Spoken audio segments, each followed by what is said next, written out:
Pessoal, então a gente tem um público aqui bastante diverso, né? A gente tem aqui as minhas alunas de Direito e Feminismos, a minha orientanda, Hilda, do mestrado profissional. A gente tem convidados do Josimar, o Josimar e a Lauri, que está remotamente, para a gente conversar sobre um tema muito caro, que é como o gênero ele vem sendo disputado num campo bastante refinado, que é a linguagem. E isso atinge não só o campo da educação, como a gente vai ver, isso não atinge só o campo do direito, como a gente também vai ver, mas atinge também outras questões, como pensar o próprio ser humano contextualmente e como ele acaba sendo atingido psicologicamente por isso, né? A gente hoje não vai dar conta de falar sobre tudo isso, mas a gente vai conseguir fazer uma intersecção da pesquisa do Josimar e da Lauri, que tão generosamente aceitaram estar aqui com a gente conversando sobre isso. Amei o convite, muito empolgado, principalmente porque tenho alunas maravilhosas que estão trabalhando junto comigo num projeto específico chamado Tecnologia de Gênero, em que a gente entende o direito enquanto uma tecnologia, enquanto um instrumento de poder, e, nesse sentido, nesse âmbito, como uma tecnologia de gênero. Então, hoje a gente vai tentar dar conta de algumas questões, né, mas é só um fragmento de tudo que está acontecendo. E aqui a gente estava conversando sobre a apresentação, então, inicialmente, o Jô vai começar e depois a gente passa para Lauri. Eu vou fazer aqui a exposição ampla da apresentação do Josimar, então, Lauri, talvez eu não te veja, tá bom? Qualquer coisa, chama pela gente. Então, eu vou colocar aqui a apresentação do Jô. Pode comentar, Jô. Obrigada. Boa tarde, então, bem-vindos, bem-vindas e bem-vindos. Uma satisfação muito grande estar aqui com o grupo para fazer, então, esse diálogo sobre essa temática que tem, então, permeado as relações que a gente vai construindo na sociedade de uma forma tão intensa quando a gente olha para os últimos anos, não só da realidade brasileira, mas o Brasil se torna uma experiência muito forte dessa perspectiva, então, dessa disputa sobre o gênero. Vou falar de um campo de pesquisa, então, quanto a Lauri somos da educação, então a gente traz a construção desses olhares para olhar esse objeto a partir, então, da educação, mas não significa que isso fica reduzido a esse espaço. Essa perspectiva, então, ela vai disputar outros locais, outros instrumentos tecnológicos, como se dá, então, no direito, na educação, para que então se construa uma perspectiva única de ser e de estar dos corpos, né, que vai apagando uma diversidade de sujeitos que é a sociedade brasileira, tá? Então, eu trouxe esse cartazinho justamente que a Grazi colocou para a gente pensar, então, esse momento, gênero em disputa, dados da política antigênero no Brasil. A gente organizou essa apresentação de trazer uma contextualização do que significa a gente pensar, então, essa disputa do gênero por meio, então, desse sintagma que é a ideologia de gênero, e depois a gente vai trazendo dados das nossas pesquisas referente, então, a projetos políticos que foram sendo colocados em pauta, tanto no Congresso Nacional, tanto quanto na Assembleia do Estado aqui de Santa Catarina e também nas câmaras municipais. Então, a gente permeou as nossas pesquisas fazendo esses levantamentos, e a gente, então, vai trazer esses dados para a gente conversar e também para entender o que está sendo disputado quando essa perspectiva política se coloca em prática a partir, então, dos diferentes projetos de lei que vão sendo pautados nessas diferentes esferas do Brasil, tá? Para iniciar essa nossa conversa, eu gosto muito de uma fala de uma professora e pesquisadora da Universidade de São Paulo, a Cláudia Viana, em que ela vai contextualizar, dizendo, então, que a gente vive numa sociedade, quando a gente olha para a realidade brasileira, muito diversa. E essa diversidade, ela se dá no âmbito de diversos aspectos. Então, cultural, de gênero, de região, e mais recentemente, quando a gente olha para essa diversidade climática, tem impactado também as nossas vivências na sociedade brasileira, tá?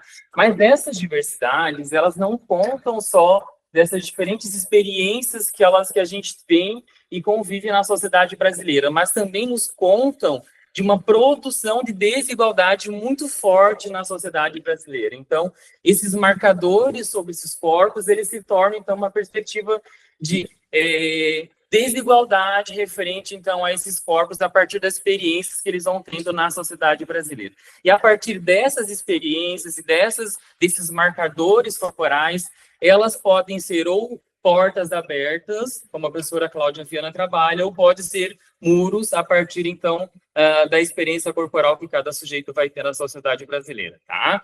E, diante disso, ela vai nos colocar que nós não somos só uma sociedade diversa, mas uma sociedade, quando a gente olha para a realidade brasileira, extremamente desigual. Isso impacta fortemente como esses corpos podem vivenciar essa experiência do que pode ser esse corpo, pensando, então, a realidade brasileira, tá?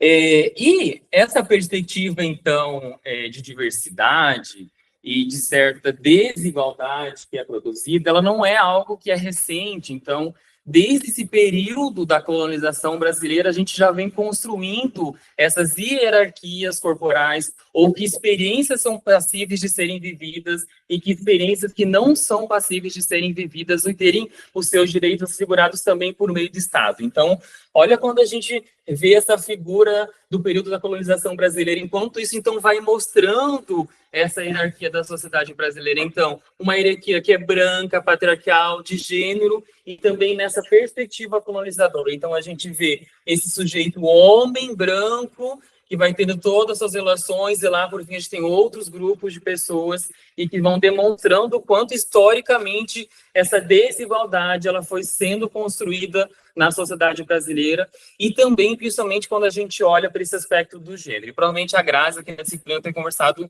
muito sobre esse aspecto, então, de que é uma discussão mais específica do campo do gênero e da sexualidade aqui na disciplina, né?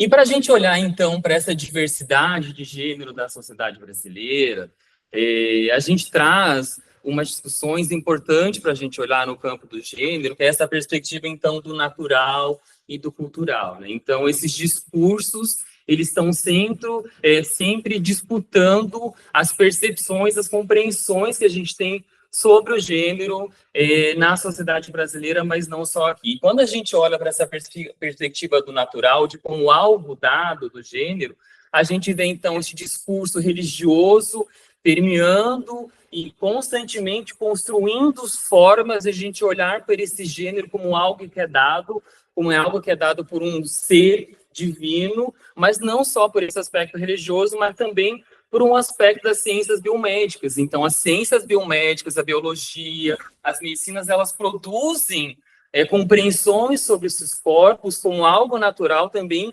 principalmente nessa binaridade homem-mulher. Então, a gente vê, a partir dessa perspectiva das ciências biomédicas e biológicas, o quanto vão disputando também as compreensões que a gente tem sobre esses corpos e que vão apagando muitas das experiências que não se enquadram, então, dentro dessa perspectiva binária que é colocado tanto pelas ciências biomédicas quanto por essa percepção religiosa, tá? E, além disso, então, a gente tem nesse aspecto do social enquanto uma construção cultural que também vai disputando e tentando ampliar essas compreensões que a gente tem sobre o gênero e sexualidade na sociedade brasileira. Então, a Grazi deve ter trabalhado em muitas autoras e autores que trabalham nessas discussões da construção social, nessa percepção do gênero também enquanto uma construção social, e que vão, então, disputando essa percepção sobre o gênero que a gente tem na sociedade, tá?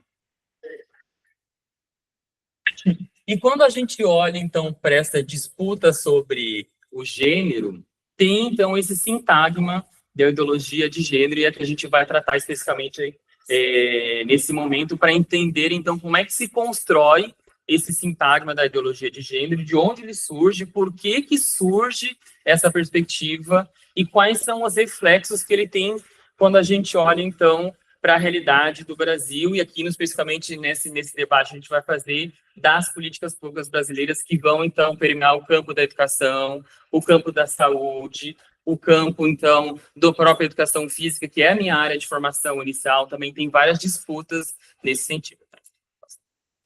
Então, olha só, o Rogério Diniz Junqueira, ele é um pesquisador brasileiro que já tem, então, investigado essa ideologia de gênero há um bom tempo, e ele constrói um material bem sólido, no sentido de já catalogar bem detalhadamente de onde surge, então, essa experiência, esse discurso da ideologia de gênero que a gente está tão comum de ouvir na nossa realidade. Então, ele vai produzir que ela é uma ofensiva reacionária, transnacional, neofundamentalista e de matriz católica. Por que ele coloca de matriz católica? Essa perspectiva desse discurso da ideologia de gênero, ele surge justamente no Vaticano, lá na meados da metade da década de 90, quando, então, o Vaticano começa a organizar proposições contrárias às resoluções que foram colocadas nas conferências de Cairo, 94, e Pequim, 95, que tratavam especificamente, então, desses direitos das mulheres, e esses direitos pensando principalmente relacionados aos corpos, às experiências das mulheres, tá? Então, a partir dessas conferências, o Vaticano começa a organizar um movimento contrário, entendendo que a partir, então, dessa disputa que estava sendo feita nessas conferências, havia um perigo que estava sendo instaurado a nível mundial e que, de certa forma, abalaria essa estrutura de família que até então o Vaticano entendia naquele momento e que entende até hoje também, tá? Gilson, me permita fazer um comentário com relação a essa conferência de Pequim. Essa conferência de Pequim, ela vai dar vazão à Declaração de Pequim de 1995, que é um dos 3 documentos extremamente importantes para nós no campo do direito das mulheres, no campo dos direitos humanos das mulheres, porque ela vai propor medidas específicas para políticas públicas de proteção às mulheres. E é nessa declaração, a partir dela, que a gente vai conseguir ter alguns construtos jurídicos para a gente conseguir fazer a divisão sexo e gênero no campo jurídico. Lá em 95, a partir dessa conferência, dessa declaração, então, que a gente tem essa distinção sexo-gênero, ali também a gente vai ter fortemente indicada a necessidade de políticas públicas para empoderamento das mulheres, para as mulheres poderem acessar trabalho, poderem acessar educação e desenvolverem a sua autonomia em razão disso, e também vai tratar sobre a transversalidade necessária de a gente trabalhar essa temática. Então, é algo que, para o campo do direito, é extremamente importante também, né, ter essa visualização.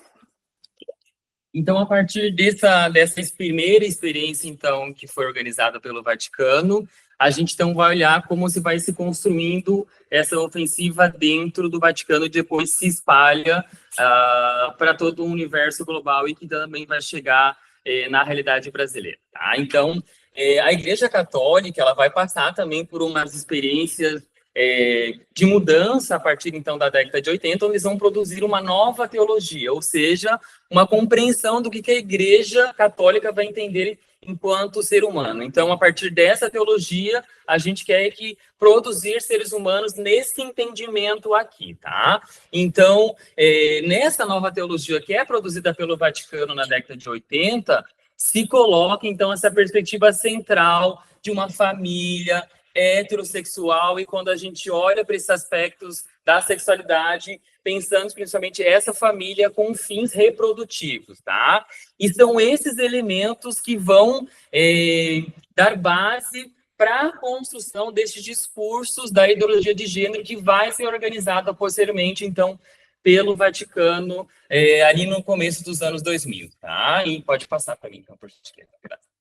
Então, a gente tem algumas outras perspectivas importantes para a gente olhar além do Vaticano e que nos vão permitir entender como é que vai se construindo essa estrutura e em concordância também, então, é articulação e no Vaticano. Então, a gente tem, óbvio que aqui elas não são as únicas, a gente vai trazer algum desses olhares, mas não são as únicas possibilidades, mas enquanto a gente está olhando especificamente essa experiência do Vaticano, elas têm grande influência na produção e também dessa ofensiva contrária a essas produções sobre as experiências de mulheres que estavam sendo colocadas, então, a partir das conferências de 94 e de 95, tá? Então, a primeira figura importante nesse momento é a Christina Hoff Sommers. Ela é uma figura da extrema-direita dos Estados Unidos, e ela vai produzir, então, este livro em que ela vai debater fortemente esse movimento feminista que estava sendo construído, que vai ser colocado, então, a partir dessa disputa nas conferências de Cairo de 94 e também de Pequim de 95, e a partir, então, dessa crítica, nessa posição antifeminista que ela se coloca, ela vai dizer, então, que esse movimento feminista estava, então, traindo a experiência das mulheres, mas não era qualquer mulher, ela se coloca nessa perspectiva, então, das verdadeiras mulheres, ou seja, aquela mulher americana, norte global e branca, tá? Então, e ela, nesse livro, ela vai produzir esse termo ideologia das feministas de gênero. Então, ela em si não trabalha ainda com o sintagma da ideologia de gênero, mas ela vai se aproximando do que posteriormente, então, se constrói como ideologia de gênero. Outra figura importante também dos Estados Unidos é a Dale O'Leary, de 97. Então, ela tem acesso a esse material produzido pela Christina Hoff Sommers, e ela é uma mulher ligada, então, diretamente à igreja. Ou seja, ela tem uma relação muito próxima com o papado. E é ela que vai, então, levar essa base teórica para que o Vaticano possa articular, então, as suas ferramentas contrárias às proposições de gênero que estavam ocorrendo nesse período, e que daí, então, vai surgir essa perspectiva que a gente entende enquanto ideologia de gênero, tá? Então, ela vai lançar esse livro em 97, e que vai, então, trazer essa perspectiva de um certo pânico sobre o gênero, de entender enquanto uma agenda a nível global que estava acontecendo, que precisa de um certo olhar nessa perspectiva religiosa, tá? Então, e ela faz parte também dessa Opus Dei, que é uma instituição bem religiosa lá dos Estados Unidos, que coloca, então, contraditório também essas perspectivas do gênero, tá?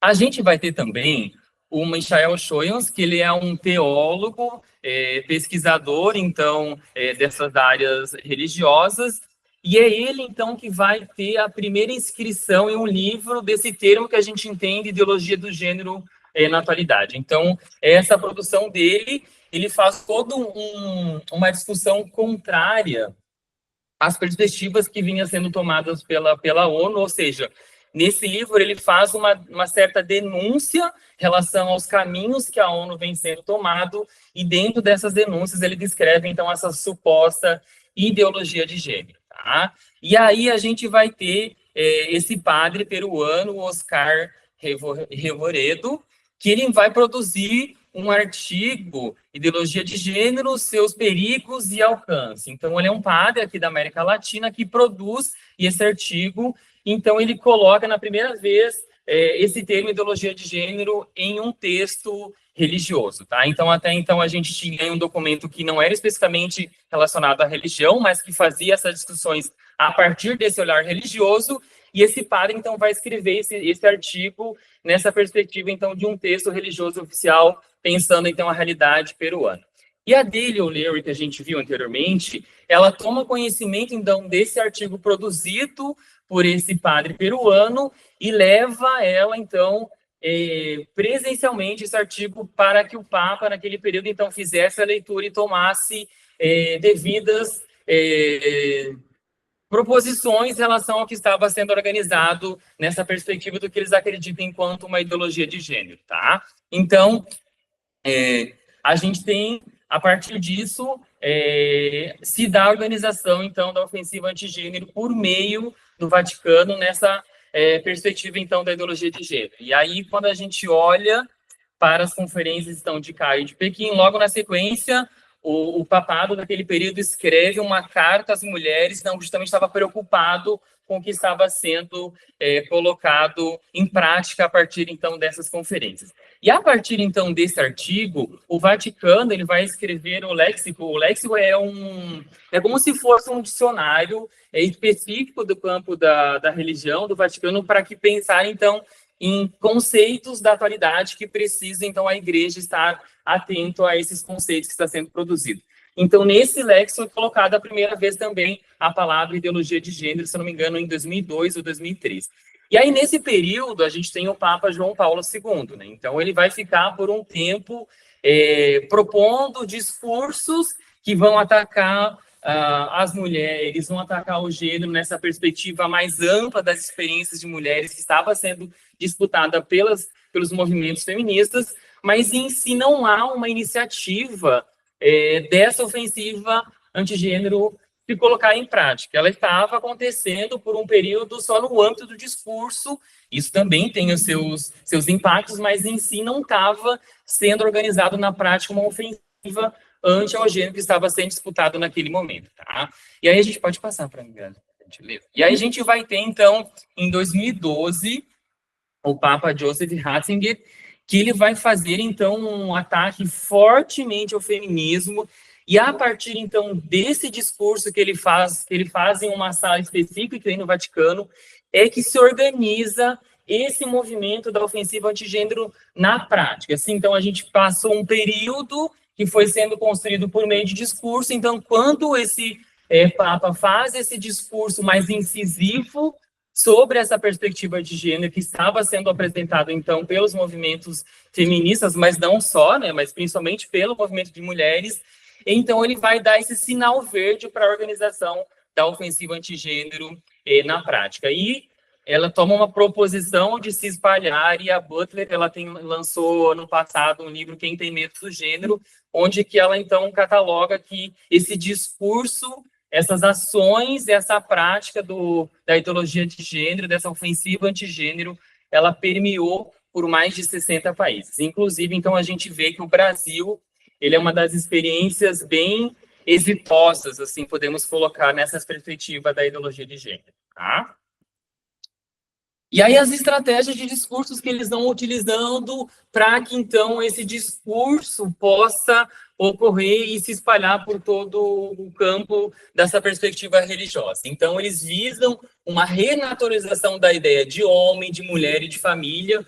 Olha aquela questão da nova teologia que foi produzida na década de 80, sendo colocada agora, ou seja, uma perspectiva de família, e qual família que está sendo colocada em pauta, e entendendo essa família como algo natural. Então, essa relação de que tem a centralidade cis, hétera, e principalmente nessa experiência desses corpos brancos, tá? E aí, eles descrevem que isso não é homofobia, mas também é uma forma de proteção das crianças. E aí a gente vê o quanto esse debate tem permeado fortemente também e manipulado a informação sobre a experiência brasileira, né? Se coloca essa perspectiva da ideologia de gênero como uma perspectiva de pânico moral e que, a partir dessa experiência, a gente precisaria, de uma certa forma, proteger as nossas crianças, né? Então, a gente vê aqui um dos cartazes que são divulgados e que vão construindo esse discurso também por meio da prática. Então, não permita, querem acabar com a família, então olha essa perspectiva dessa família branca, heterossexual, reprodutiva, então que tem essa relação com os filhos. Então, se produz cartazes que vão sendo divulgados de a família protegendo as crianças em relação à própria comunidade LGBTQIA+, e também fazem a associação desse discurso com outra sociedade. Então, circulou justamente nesses grupos de defensores da ideologia de gênero na realidade brasileira. Feliz Dia das Crianças, livres do aborto, da pedofilia, drogas e da ideologia de gênero. Então, procuram construir um discurso de pânico e moral que vai associar essa ideologia de gênero a outras disputas que a gente tem na sociedade. Então, justamente para que se criar essa lógica de um medo sobre esse gênero que está sendo disputado na sociedade brasileira nessa perspectiva, então, que vem sendo construída desse movimento feminista, tá? E percebam que, por exemplo, pedofilia, drogas, são questões inquestionáveis, cujos valores todo mundo vai defender. Então, há uma associação dessas outras questões a esses valores indefensáveis. Defensáveis. Exatamente. Além, então, desse discurso, e quando a gente olha para a realidade brasileira, a gente vai ter uma experiência muito específica do Brasil, que é o movimento Escola Sem Partido. Então, como eu comentei, essa ofensiva antigênero, ela tem uma proposição maior a nível internacional de uma organização que se coloca em prática a partir de 2012, mas no Brasil a gente tem a experiência do movimento Escola Sem Partido. Vocês estão familiarizados com essa discussão, do que significa escola sem partido? Alguém não sabe, nunca ouviu falar sobre? O movimento Escola Sem Partido ele foi criado no Brasil em 2002 por um advogado chamado Miguel Najib, em que ele, então, a partir de uma experiência que a filha dele teve na escola, ele começa a questionar os conteúdos que estavam sendo trabalhados no contexto da educação escolar brasileira, tá? E aí ele cria esse movimento em 2002, mas não ganha grandes proporções, então fica de um certo resguardo. E aí a gente vai passando, então, por uns períodos, a gente vai ter em 2010 um movimento contrário a uma suposta kit gay que estava sendo preparado para as escolas pelo governo da presidenta Dilma Rousseff. E esse kit gay que eles, então, estavam divulgando, apelidaram de kit gay, na verdade, era um programa nacional que visava combater a homofobia no contexto das escolas públicas brasileiras. E esse material, ele, então, tinha essa perspectiva de ser compartilhado e de chegar às escolas para que as escolas conseguissem, então, trabalhar com essa temática, entenderem também essas violências que estavam marcando fortemente a experiência de vários corpos presentes no contexto da escola. E aí a gente vai ter, então, essa disputa por meio, então, desse suposto kit gay, e depois, então, de ser aprovado, tem toda uma organização dos movimentos conservadores, religiosos, políticas de direita, extrema-direita da realidade brasileira, que fazem um movimento muito forte, e a presidenta Dilma Rousseff veta que esse programa aconteça na prática. Então, ele foi aprovado, mas aí, depois de toda essa organização contrária, ele acabou sendo vetado pela presidenta Dilma Rousseff. E aí, logo depois, a gente vai ter o Plano Nacional de Educação. Gente, o Plano Nacional de Educação é uma política muito importante do campo da educação, porque ele vai pensar os objetivos, as diretrizes e metas da educação brasileira a cada 10 anos, ou seja, uma política educacional que ela perdura durante 10 anos, tá? E o Plano Nacional de Educação, de 2014, ele foi o primeiro plano que teve essa perspectiva de inclusão direta de conteúdos e temáticas relacionadas ao gênero e à sexualidade em um documento do campo da educação, tá?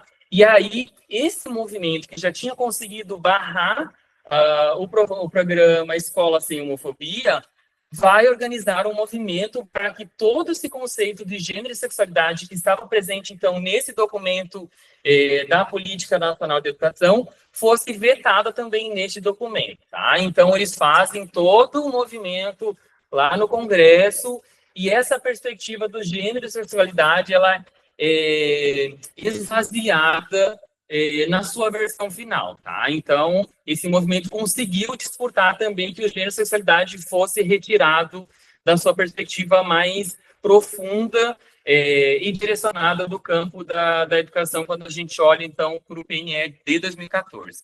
Por que é importante que a gente tenha uma perspectiva, então, de que a perspectiva do gênero e sexualidade esteja descrita de uma forma mais ampla e profunda nos documentos? Porque a partir, então, dessas experiências, desses documentos, que a gente consegue pensar políticas públicas específicas para a produção desse debate também no campo da educação, não só no campo da educação, mas aqui a gente está olhando para esse movimento, tá?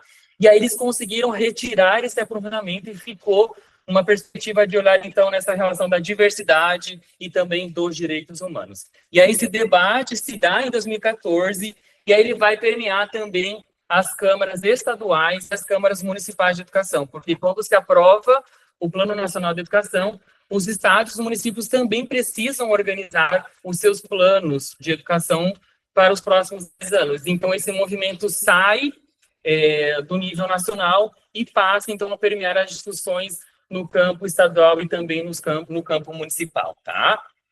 E aí, depois, a gente vai ter as eleições de 2018, que vão ser um caso muito específico da gente pensar que se ganha uma eleição à base de muitas fake news, e dentro dessas fake news a gente tem novamente essa disputa sobre o gênero sendo colocado, então, nessa perspectiva da ideologia de gênero. E aí a gente vai ter, em 2018, o Jornal Nacional fazendo entrevista com os candidatos, na época, que tinham um maior percentual de votos a partir das pesquisas que eram feitas. Então, o Jair Bolsonaro é um desses convidados, e na sua entrevista que ele faz no Jornal Nacional, ele faz justamente essa acusação de que existe um kit gay nas escolas e que as escolas estavam ensinando as crianças a serem gays, lésbicas, travestis, e que isso não podia acontecer. E dentro desse kit gay, então, teria esse livro e também uma suposta mamadeira de piroca que era distribuído nas escolas. Então, olha o que significa esse discurso acontecendo em horário das 8h30 da noite, onde praticamente todo mundo está sentado na frente da televisão, o quanto isso vai criando um medo de quem não conhece a realidade da educação na prática. Então, vai achar que isso realmente acontece nas escolas. Isso nunca aconteceu. Na verdade, foi justamente um movimento contrário, e que eles foram manipulando a informação e criando esse discurso de kit gay que acontecia nas escolas. E aí a gente tem, então, a eleição, eles ganham a disputa eleitoral, e aí a gente tem também esse discurso da ideologia permeando o discurso da posse do presidente eleito, então, Jair Messias Bolsonaro. E dentro de uma das suas ministras, então, a Damares Alves, ela vai colocar, então, como ministra dos Direitos Humanos, da Mulher, eu lembro o nome direito que foi colocado para o Ministério. Então, quando ela toma posse, ela vai colocar nos seus discursos, que é uma nova era no Brasil, menino veste azul e menino veste rosa. E isso, então, vai criando novamente esse discurso de disputa sobre esse gênero e de que experiências corporais, quando a gente olha para o gênero, são passíveis de serem, então, vivíveis na sociedade brasileira e também passíveis de serem seus direitos constitucionais garantidos pelo Estado. Então, o Estado passa a ser um agente promotor de políticas contrárias a essas perspectivas de emancipação e de inclusão de outras experiências de gênero que até então o Estado não considerava ou estava caminhando para ter uma ampliação na percepção sobre essas experiências corporais que fazem a sociedade brasileira. Então, dentro desse contexto, vai surgir inúmeros projetos de lei que vão pautar sobre essas experiências que não podem ser permitidas na sociedade brasileira. E a Laura, então, vai dar sequência na apresentação que ela vai trazer e vai conversar sobre esses dados na realidade brasileira. Consegue nos ouvir, Laurinha? Sim, estou ouvindo. Vocês me ouvem bem? Ouvimos sim. Tá. Bom, eu não consigo ver quem está aí, mas espero que esteja tudo tranquilo. Boa tarde. Opa! A gente vai virar. A gente vai virar, então. Ótimo. Porque daí falar com o Josimar eu já falo todo dia, né? Então. Ótimo. Então, boa tarde, pessoal. Acho que é uma aula, né, que o Josi nos deu, muito bom de ouvir. Nem parece que isso também está na minha dissertação, acabei de aprender um monte de coisa nova de novo. E eu acho muito importante.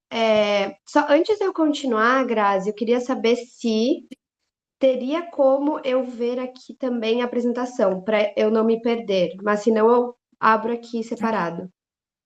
Porque eu não sei qual slide está agora. Imagino que o primeiro é o meu. É a sequência da apresentação do João? Isso, é a mesma. Mas só para saber se está no contexto nacional ali os números. Tá. É porque o ideal seria ela compartilhar. Tu consegue compartilhar, Lauri? Acho que não, porque eu estou no tablet aqui agora, deixa eu ver.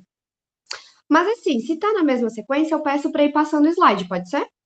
Pode sim. Tá, peraí. Tá. Um minutinho. Só espero o ok de vocês aí.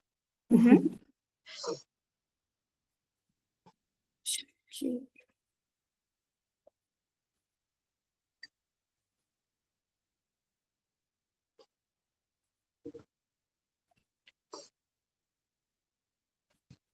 Acho que essa é a primeira bandeirinha do Brasil que eu acho grave. Aqui? Isso. Beleza. Isso. Daí eu vou avisando para irem passando, pode ser? Tudo certo. Pode ser. Então tá bom. Bom, e quando a gente começou a nossa pesquisa com o Josimar, no campo da educação, a gente estava com um pouco de dificuldade de saber exatamente o que pesquisar da ofensiva antigênero, né? Porque como o Josi já apresentou ali, são muitas frentes, vendo de vários campos, não é somente algo da educação, né? Então, uma das coisas que nós poderíamos pesquisar era, por exemplo, os planos nacionais, né? O plano nacional, os planos estaduais, os planos municipais, enfim, a repercussão que tudo isso teve na sociedade. E uma das coisas que eu acho que é o que nos conecta na palestra de hoje, né, nessa aula, é os projetos de lei, esse lado mais da legalização de tudo isso no campo, né, no contexto do nosso país. E aí, quando a gente começou a pesquisar, nós usamos uma das fontes, né, para entender esses mapeamentos, aonde que vinham, o que era feito com todas essas propostas, foi o movimento Professores contra a Escola Sem Partido, que foi um movimento que fez um mapeamento de 2014 a 2020 desses ataques feitos aos professores. Por quê? Como o Josimar falou, o movimento Escola Sem Partido, inicialmente, buscava ir contra a ideologia marxista, né? Queria combater a suposta ideologia marxista que tinha nas escolas. Mas, como a ofensiva antigênero foi adentrando o Brasil, eles pegaram a ofensiva antigênero e anexaram nas suas lutas. Então, eles começaram a atacar professores porque supostamente doutrinavam criancinhas, né? Então, a gente fazia nas salas de aulas doutrinação gay, segundo esse movimento. E aí foi começado a levantar essas propostas, porque não era somente nos planos estaduais e municipais que a gente via o apagamento da diversidade e alguns ataques. Vinham coisas um pouco maiores que eu vou discutir com vocês agora, né? Mostrar alguns exemplos. E aí, com o passar do tempo, a gente foi vendo que não era uma violência somente das escolas e o ataque não era somente contra os professores. Começou a ser um ataque à instituição escola inteira e uma crítica à sociedade. Mas crítica a quem? O que buscava banir? Proteger as crianças do quê, né? Da diversidade. E aí a gente viu que outros campos, como por exemplo psicologia, antropologia, enfim, começaram a adentrar esses estudos também antigênero para entender essas políticas que estavam surgindo. E aí a gente entra com outra fonte, né, que pesquisou esses projetos de lei, que foi a Observatória, que eles pesquisaram todos os projetos de lei para além da educação, né? Então era focado nos direitos humanos, né? Até foi financiado pelo Fundo Brasil dos Direitos Humanos. Então, se a gente for ver esses números, a gente tem de 2014 a 2020 248 projetos de lei anti-gênero, né? Anti-LGBTQIAPN+. E depois, de 2019 a 2024, 437 projetos. Então, a gente teve um aumento muito grande. E uma das coisas mais interessantes foi que quando a gente pensa em gênero, a gente percebe que até o movimento de gênero ele vai mudando, porque antigamente o ataque era às feministas, né? Então, nós bruxas que falamos que nós mulheres podemos trabalhar fora de casa, enfim. Então, o ataque eram as mulheres. Depois, o ataque foi passando para diversidade da orientação sexual. Gays e lésbicas não passarão, porque eles não se reproduzem. Eles, como assim querem se casar e ter filhos? Não pode. Só que agora, a gente vê que o ataque de gênero ampliou e é muito forte, voltado para a população trans. Então, quando a gente mostrar para vocês o tipo de projeto, a gente vê que o medo é que não existam mais homens e mulheres de verdade, né? Como eles dizem. Então, Junqueira e Butler, que são referências muito fortes nessa área que o Josimar trouxe para vocês também, vão dizer que existe esse medo, né? Esse medo de que, se a gente permitir, nas escolas vão desconstruir o que é ser homem de verdade e imagina para um homem branco, católico, bolsonarista, desconstruir a masculinidade dele, né? Então, esses projetos, eles vêm para atacar os direitos humanos com esse discurso de proteção das crianças. A escola é um lugar perigoso para elas e nós precisamos vetar tudo isso. Pode passar o slide, por favor.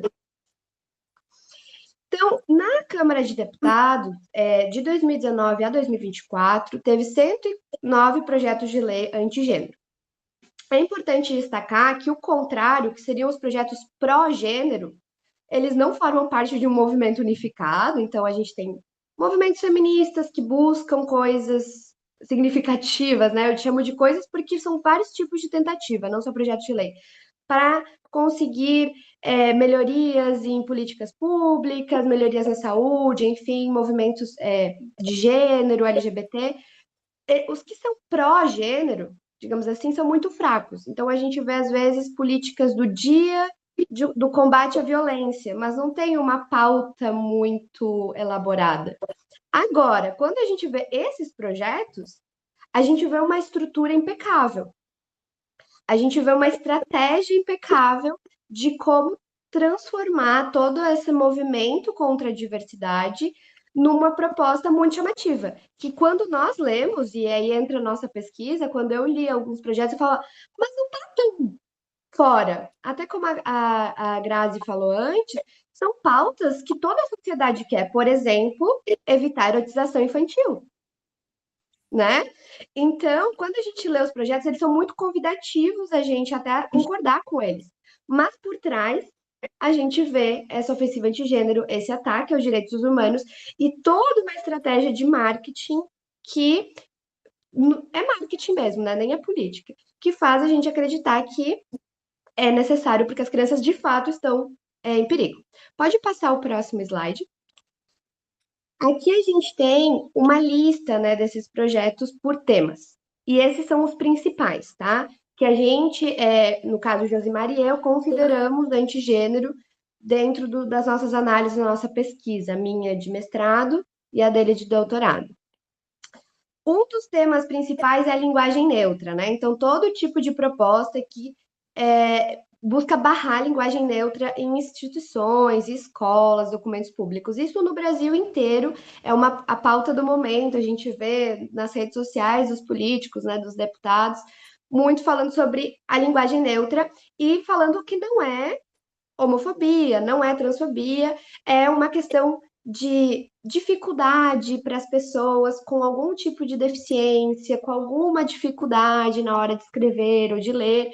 Então, por isso, eles precisam fazer esse tipo de projeto. Mas quando a gente vai ler a justificativa, o ataque é a diversidade sexual. Não é uma melhoria para a educação. Depois nós temos outro tema que é muito forte, que é a questão dos atletas, né? De definir o sexo biológico ou o sexo de nascimento como único critério para a participação de atletas em competições esportivas. Essa temática nos interessa muito na educação, porque o esporte é algo muito presente nas escolas, né? Seja pela disciplina, educação física, seja por competições. A escola, muitas vezes, é uma porta dá muitas possibilidades, né, no esporte para essas crianças e adolescentes que ali frequentam. Então, se a gente começa já a barrar a participação de pessoas que não são hétero e cis, a gente já tem um grande problema. E o foco é muito interessante aqui, na verdade, porque eles colocam, somente falam de mulheres trans, não se fala, por exemplo, de homens trans. O foco é atacar as mulheres trans porque elas estão tirando proveito ou tirando o lugar das mulheres cis no esporte. E que, pela proteção das mulheres cis, é necessário barrar a participação de mulheres trans. Esse é o modelo de apresentação desses projetos. Essa é a justificativa deles. Que, então, no caso, e aqui muitas aspas, né? Homens estão se fazendo passar por mulheres porque eles são ruins nas categorias deles como homens e, por isso, eles vão nas categorias femininas para, sim, ganhar um lugar no pódio. Né? Então, são inúmeras as camadas de violências que a gente pode encontrar aí. ainda mais quando a gente vai ver as justificativas que envolvem questões hormonais, que envolvem questões do corpo, né? E aí a gente teve um caso muito emblemático nas Olimpíadas, nas últimas Olimpíadas, do caso da atleta Irani, se eu não me engano, que falando, mas ela é uma mulher trans, ela é uma mulher cis, e teve toda uma repercussão ali, e essa foi uma das grandes pautas usadas de fachada por esses deputados para empurrar ainda mais seus projetos sobre atletas e o sexo biológico desses atletas. Depois a gente tem outros projetos aí pelo Brasil, né, como se deve ou não colocar o crime de ideologia de gênero como crime hediondo, enfim, esses são outros que são eles fogem do pacote do antigênero, né? E aí a gente tem outra categoria que são os processos transexualizadores, ou seja, as terapias hormonais, cirurgias de ressignificação. Desculpa, gente. Gripada, eu não consigo falar essa palavra. Mas, enfim, o que acontece? Eles buscam reproibir tratamentos que já são proibidos para menores de idade. Então, quando a gente pensa no Brasil, ou todas as entidades médicas, elas já orientam que menores de 18 anos ou menores de 16, dependendo do tratamento, eles não podem realizar certos tipos de tratamentos hormonais. Essa é uma indicação padrão no Brasil. Existem casos excepcionais que, por uma equipe médica, vão ser tratados. Ok. Agora, esses projetos, eles reconhecem essas proibições, reconhecem essas limitações, mas eles buscam reproibir. Ou seja, como se fosse, vamos reforçar isso que já é proibido para criar um pânico moral, que é a proposta deles. E aí você vai vendo as justificativas e é tipo assim, as pessoas são jovens demais para tomarem decisões sobre seus corpos e fazer uma transição de gênero. Mas esses mesmos deputados defendem casamento de menores de idade e, inclusive, gravidez de menores de idade na igreja, porque a maioria desses deputados são cristãos. Então, a gente tem ali, de novo, não é uma proteção às infâncias e às adolescências, é um ataque à diversidade. Outro tipo, né, de projetos que nós temos são os de censura escolar, de todas as formas. Então, proibição de atividades que falem sobre gênero e sexualidade, proibição de professores tratando do assunto, não pode ensinar, mesmo se for perguntado. Então, todo tipo de busca de censura, de mordaça, de amarras, né, à instituição escolar. Censura de eventos, e esse daqui é um dos mais recentes, do ano 2024 foi o que teve o grande boom no Brasil, de projetos de lei que proíbam, né, a participação de menores de 18 anos nas paradas de orgulho e outros eventos similares, e as palavras são de que são eventos insalubres. E aí colocam como justificativa que ali vendem álcool.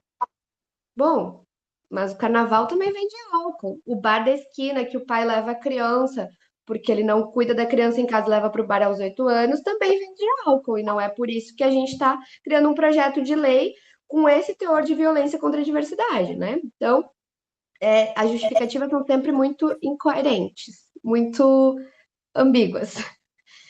Outro grupo de projetos que nós temos muito forte aí pelo Brasil são dos banheiros. E aí é muito interessante perceber que nem os próprios proponentes entendem a diferença de banheiro unissex para banheiro coletivo. Então, eles buscam proibir o uso de banheiros coletivos unissex. E a gente entende, nós da educação entendemos que realmente um banheiro para toda a comunidade escolar de forma coletiva não é uma boa opção.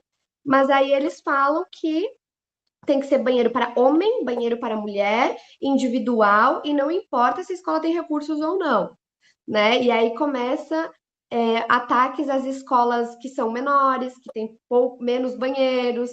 Então, se a escola tem somente 2 banheiros e são disponibilizados para toda a comunidade escolar de forma individual, mesmo assim são atacados. Porque o foco não é melhoria na educação, não é suprir uma necessidade básica, que é ter banheiros nas escolas. Grazi, você quer falar alguma coisa? Desculpa. Ah, tá, eu ouvi um barulho. E aí, o foco, então, não é melhoria na educação, o foco é que não tenha banheiros. Por quê? A justificativa é que pode ter muitos casos de pessoas trans se aproveitando do banheiro para, sim, estuprar mulheres cis, ou crianças, meninas cis. Só que daí a gente entra num ponto muito interessante, né? Ninguém ataca, por exemplo, a masculinidade, ninguém ataca a grande maioria que são os homens que causam esses estupros, homens adultos, cis, héteros, que, né, porque deveriam estar no banheiro escolar. Mas o foco é sempre a comunidade trans, porque provavelmente a comunidade trans é quem, na cabeça deles, vai atacar, né? Pelo menos o que eles colocam ali nas justificativas dos projetos. Depois temos outro grupo, que é a definição de gênero, de modo geral, então, todo tipo de forma de barrar linguagem, aí se junta, né? Linguagem neutra, fazer algum tipo de classificação que não seja feminino ou masculino, também buscam barrar. E por último, censura à publicidade. E essa daqui, por mais que o número seja muito pequeno no Brasil, em Santa Catarina é interessante a repercussão desse tipo de projeto, porque dizem que é contra a publicidade infantil, o que estamos de acordo, né? No Brasil já é proibida a publicidade infantil, apesar de pouco fiscalizada, mas o foco é que não pode ter nenhum tipo de vínculo que não seja hétero nessas publicidades. Mas propagandas com casaizinhos de crianças hétero que se dão um beijinho, do menino que dá uma florzinha para a menina, e essa romantização e até erotização das infâncias pode, desde que seja hétero, né? E ela não é questionada nesses projetos. O que é questionado é que não pode ter nada da diversidade. A gente quis trazer esse contexto para vocês, porque nós vamos agora entender um pouco de como que esses projetos se desenvolvem, tá? Vou tentar ser bem breve, trazer os números para vocês entenderem a dimensão, mas esse é o cenário, né? De utilização de diversas estratégias, como a Grazi e o Josi falaram, estratégias de discurso mesmo, para nos fazer pensar que o foco é a proteção das infâncias, porque elas supostamente estão em perigo. Mas se fosse, não seria essa justificativa de ataque à diversidade real que eles colocam. Então, tem uma agenda transnacional antigênero empurrando esses projetos, né? Pode passar o slide, por favor. E aí, quando a gente vai ver, ok, esses projetos, então, são de suma importância para esses deputados, eles vão lutar muito para que sejam aprovados e que cheguem nas escolas brasileiras. Não. Todos esses projetos estão ali tramitando há anos. No caso aqui, a gente vê que 2 foram arquivados, nenhum aprovado. Por quê? O que nós comprovamos nos nossos trabalhos, né? Eu na minha dissertação e o Josimar está comprovando também na sua tese, é que o objetivo é movimentação de massa eleitoral. É promover seus próprios negócios, seus cursos, é promover sua própria imagem como deputado. Não é melhorar a escola, não é proteger as crianças, é pânico moral, né? Pode passar. Esse daqui pode passar até o slide do número 325. Foi? Uhum. Tá Bom, bem, Laure. esse número 325 representa os projetos de lei agora nas assembleias legislativas estaduais. Então, antes a gente estava falando a nível nacional, né, Congresso, agora a gente está falando de cada um desses estados. Mesmo panorama, mesmo tipo de projetos e um número muito potente, né? Então a gente vê que não é não é dois, não é uma tentativa de barrar, são 325 até ano passado. Pode passar. E pode passar até o que tem os PLs aprovados, tramitando e arquivados. Aqui, estamos nele, Quando a Laure. gente fala a nível estadual, né, de cada um dos estados do Brasil, a gente vê que teve uma movimentação um pouco maior ali. Teve 4 aprovados, né? Sendo que Santa Catarina teve alguns aprovados, né? Então, Santa Catarina, não sei se é surpresa de vocês, nossa, de pesquisadores da área não é, que é um grande laboratório, temos algumas colegas que usam essa expressão, né? Um laboratório de criação desse tipo de projetos. Então, a gente percebe que projetos que são criados aqui, por alguns deputados estaduais daqui, eles são copiados ou, podemos falar, divulgados pelo Brasil para serem replicados em outros estados. E isso se transforma num grande negócio, né? Então, deputados promovem a sua imagem, promovem seu grande negócio, criando modelos de projetos para serem replicados, né? Então, a gente teve aí pelo Brasil 4 projetos aprovados e 83 arquivados. Isso é interessante porque desses arquivados, grande maioria entrou como inconstitucional. E aí, quando a gente faz essa análise do que é constitucional e inconstitucional, vocês têm muito mais né, do direito arcabouço para discutir do que a gente da educação, mas é muito interessante também observar que o laudo, digamos assim, né, de inconstitucionalidade é quase um copia e cola também, porque os projetos são iguais, né? Então a gente vê que é pela pressão que eles tentam empurrar esses projetos, mas enfim, que bom que alguns estados conseguiram aí barrar. Pode passar, Josi. Aqui em Santa Catarina, especificamente, nós tivemos 20 projetos até o ano de 2024 que abordaram aí alguma questão antigênero. É interessante também falar que quando eu fiz a pesquisa, né, esse dado veio da minha pesquisa mesmo, a gente somente achou 17 nos portais oficiais e 3 foram encontrados nas redes sociais aí dos deputados quando eu fui atrás das informações. Por quê? Porque tem uma tentativa de que não fique tão escancarado que esse projeto entra no pacote da ideologia antigênero, né? Por quê? Porque eles já sabem que a gente está ali observando, eles já sabem que tem movimentos que estão entendendo isso e buscam barrar, a gente busca contestar, e principalmente alguns partidos políticos, né, como o PSOL, por exemplo, são fortemente atacados por esses deputados porque supostamente a gente está atrapalhando aí a defesa da infância, né, a defesa da família. Então, eles começam a articular outros tipos de projeto. Um caso muito específico aqui de Santa Catarina é um projeto que foi apresentado pela deputada Ana Campagnolo, que ele é basicamente uma cópia do projeto Escola Sem Partido, apresentado anos atrás, mas com um novo nome. Com o nome de, o Josimar pode me corrigir, Semana contra a Violência Institucional na Escola, né? Algo assim. Exatamente. Então, a intenção é driblar esses observatórios que fazem a contagem desses projetos, nossas pesquisas que estamos analisando as estratégias deles, entendendo o que está acontecendo, e eles tentam colocar outro nome, mas o projeto em si é o mesmo, e é o mesmo projeto de anos atrás. Porque eles não têm propostas inovadoras, de fato. Eles continuam querendo gerar esse pânico moral que movimenta massas eleitorais tão fortes como para ter elegido Bolsonaro com o kit gay em 2018, né? Pode passar, Josi. Pode passar mais um, na verdade, até onde está os tramitados e arquivados. Até Aqui, então. 2024, nós tivemos um projeto aprovado em Santa Catarina. Mas até o momento atual, nós temos 4 até o último levantamento que eu fiz. Por quê? Na última sessão da Assembleia Legislativa do ano passado, teve um esforço hercúleo de toda a Assembleia e do novo governo Jorginho Melo de aprovar e desarquivar também projetos que estavam arquivados. Então, eles juntaram vários projetos em um só, aceleraram essa tramitação, então a gente teve alguns projetos aí aprovados, e a gente vê que foram projetos selecionados a dedo daqueles deputados que fazem campanha para o Jorginho Melo. Então, são deputados que estão na bancada fechado com o Bolsonaro, são deputados que têm conexão direta com a ex-deputada Damares. Então, na minha pesquisa, a gente investigou isso, essas relações que têm esses atores políticos e os discursos deles. E ficou evidente que o foco não é a educação catarinense, né? Não é a melhoria da educação, não é a proteção das infâncias.